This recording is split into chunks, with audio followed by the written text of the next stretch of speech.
নারীদের মধ্যে তিনটা গুণ যদি না থাকে, তারা যতই উপাসনা ইবাদত করুক না কেন, তারা কোনোদিন জান্নাতি হতে পারবে না। এক নম্বর হলো নামাজ যদি তাদের মধ্যে না থাকে, জান্নাতি হতে পারবে না। দ্বিতীয় নম্বর হলো পর্দা যদি তাদের মধ্যে না থাকে, জান্নাতি হতে পারবে না। কোন ইবাদত আল্লাহর দরবারে কবুল হবে না। তৃতীয় নম্বর হলো স্বামীর খিদমত, স্বামীর সেবা যদি তাদের মধ্যে না থাকে, তাদের ইবাদত আল্লাহর দরবারে কবুল হবে না। এবার বলবেন হুজুর গো, অনেক মা আছে পৃথিবীর মধ্যে, আমাদের পশ্চিম বাংলার মধ্যে মায়েরা বোরকা পরে না, পর্দা করে না।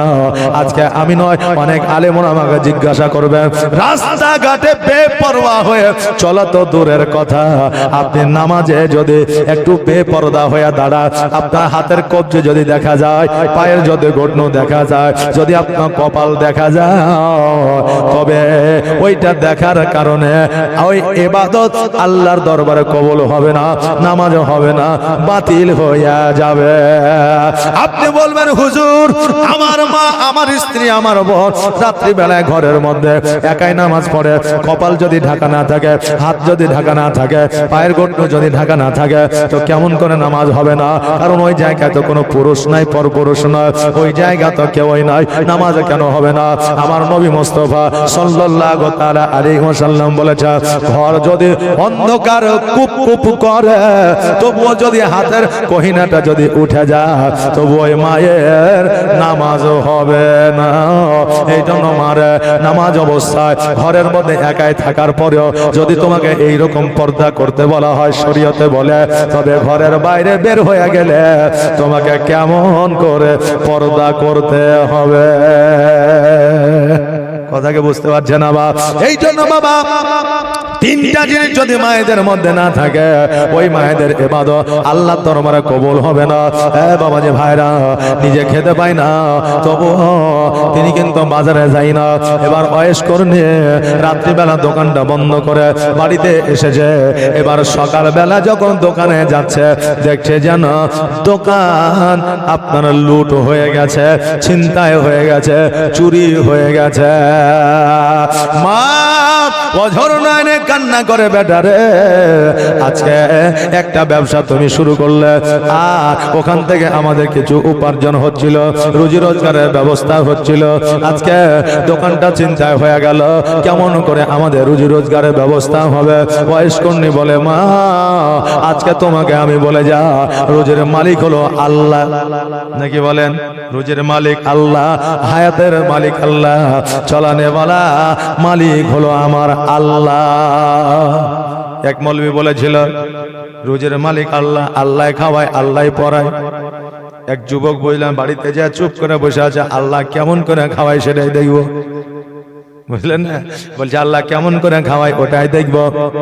সকাল থেকে সন্ধ্যা পর্যন্ত বসে আছে। মা বলছে, বেটা খেয়ে নাও, বলছে খাবো না। খেয়ে নাও, বলছে খাবো না। রাগ করে চলে গেছে বাড়ির পেছনে জঙ্গলে। এবার জঙ্গলে চুপ করে বসে আছে। মধ্যরাত্রিতে মা বলছে খেয়ে নাও, কারণ সন্তান যদি না খায় সব চাইতে বড় কষ্ট পায় মা। নাকি বলেন? মা বলছে বেটা খেয়ে নাও, বলছে খাবো না। মা রাগ করে বলছে খাইলে না খাইলে না খায়, খাবার এইখানে থাকলে আমি চললাম। মা এবার বাড়িতে এসেছে। এবার মধ্যরাত্রিতে ডাকাতেরা চুরি করে এবার টাকা পয়সা ভাগ করবে, তো ওই খাবারের কাছে বসেছে। ডাকাতেরা বলছে খাবার এই জায়গায়, খাবার আছে তো খেলে। ডাকাতের শব্দ বসায়, দাঁড়া, খাবার আছে মানে মানুষও আছে, মানুষ না থাকলে খাবার কোথা থেকে আসলো? দেখি বলেন, খুঁজে দেখ। খুঁজতে খুঁজতে দেখছে একজনকে পাওয়া গেছে। বলছে খাবার কার? বলছে আমার। খাস না কেন? বলছে এমনি খাইনি। বলছে পাগলা পেয়েছি না আপনাকে, নিশ্চয় বিষ মাখিয়ে রেখেছি। তুই বুঝতে পেরেছিস আমরা এই জায়গায় টাকা ভাগ করব, আমরা খাবারগুলো খাবো আর বিষ পান করে আমরা মারা যাব, টাকাগুলো তুমি নিয়ে নিবে, এই উদ্দেশ্যে তুমি খাবার রেখেছো। বলে না, আমার মা রেখে গেছে বিষ মাখানো না। বলে যদি বিষ মাখানো না থাকে তো তুই খা। তো বলছে না খাবো না। যেমন এই কথা বলেছে অমনি দুধ তার চল লাগিয়ে দিয়েছে। আচ্ছা বলেন, মায়ের চাইতে বড় ওষুধ কি আর আছে? নাই।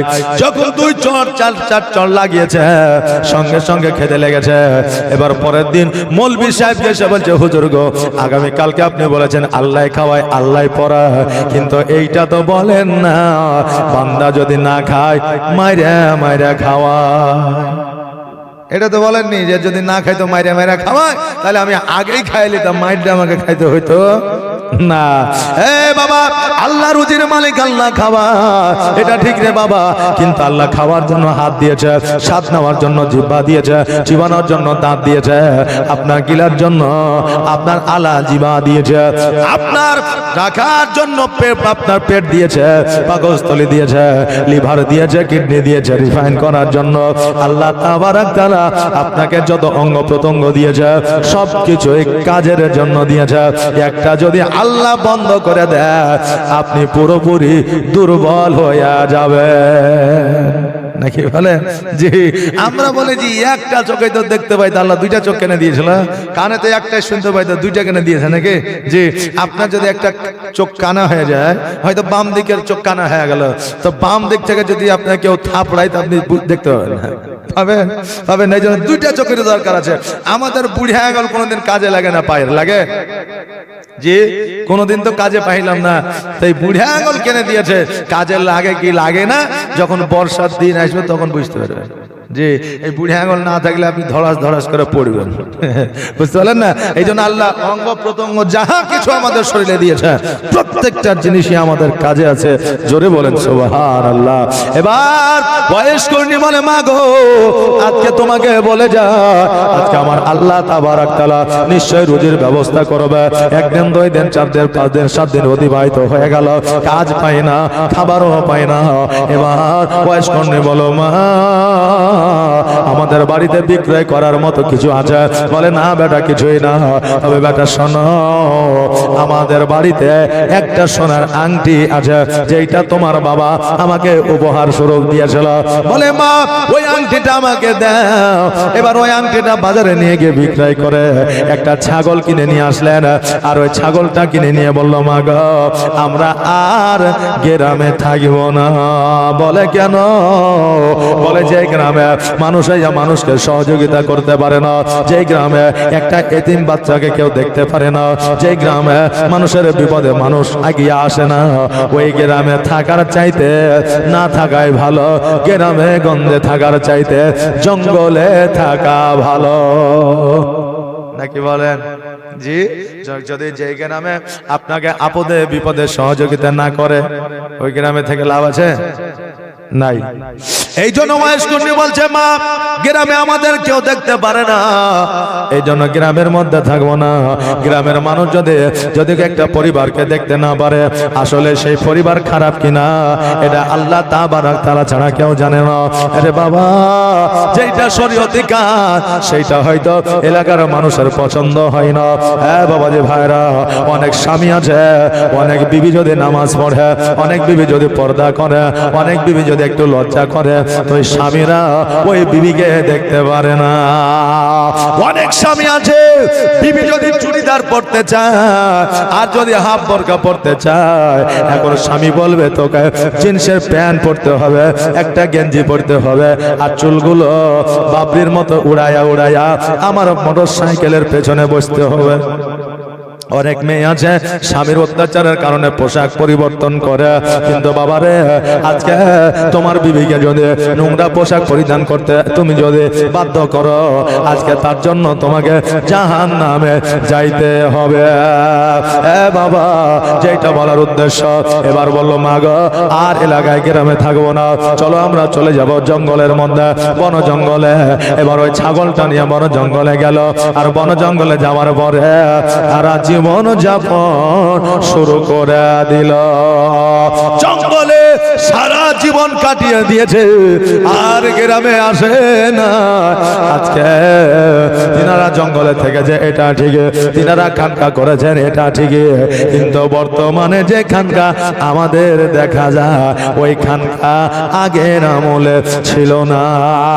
এখন যে খানকা রাস্তার ধারে মাজারের সামনে দেখা যায়, ওই খানকাতে যাওয়া তো দূরের কথা, ওই খানকার পাশে দিয়ে যাওয়া যায় না। ওই খানকার পাশে দিয়ে গেলে কেমন যেন বোকা বোকা গন্ধ বের হয়। শুনতে খারাপ লাগলে এটা বাস্তব, কারণ এত গাঁজার ধোয়া তারা ছাড়ে রে বাবা, ওই গাঁজার গন্ধে বাবা যাওয়া যায় না। শরীয়ত এটা প্রাধান্য দেয় না, শরীয়ত এটাকে কোনো স্বীকৃতি দেয় না। এই জন্য বাবা এই দিক থেকে বেঁচে থাকবে।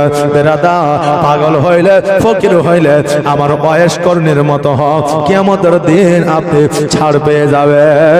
মানুষ হইয়া মানুষের কাজে লাগে না, কারণ জীবনের বুকে কর্ম করা যতটা জরুরি, ধর্ম করা হইল ততটা জরুরি। আমি মানুষ হইয়া জন্ম লইয়া মানুষের করিলাম কি, আমি মানুষ হইয়া জন্ম লইয়া মানুষের করিলাম কি। আমি নবী না চিনিলাম কি ভুল করিলাম, নবী না চিনিলাম কি ভুল করিলাম, ঝুলিতে ভরিলাম কি। আমি মানুষ হইয়া জন্ম লইয়া মানুষে করিলাম কি।